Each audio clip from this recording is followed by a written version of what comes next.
Hi everyone, here we've got XIAOMI Mi Lite, and let me show you how to change system language on this device. So first of all, let's find and open the settings, and here we have to scroll down to the additional settings. As you can see, on the second position we've got languages and input, so let's tap on it and tap on languages. And here we've got the full list of available languages from which we can choose.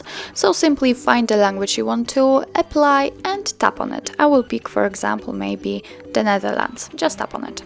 As you can see, it has been immediately changed, and from now on the whole system will be in the chosen language. Okay, let's get back. As you can see, everything has changed. So now let me get back to the English. So let's tap here, or maybe not here.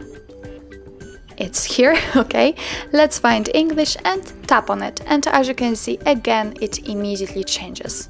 So that's all. This is how to easily change system language in your XIAOMI Mi Lite. Thank you so much for watching. I hope that this video was helpful. Please hit the subscribe button and leave the thumbs up.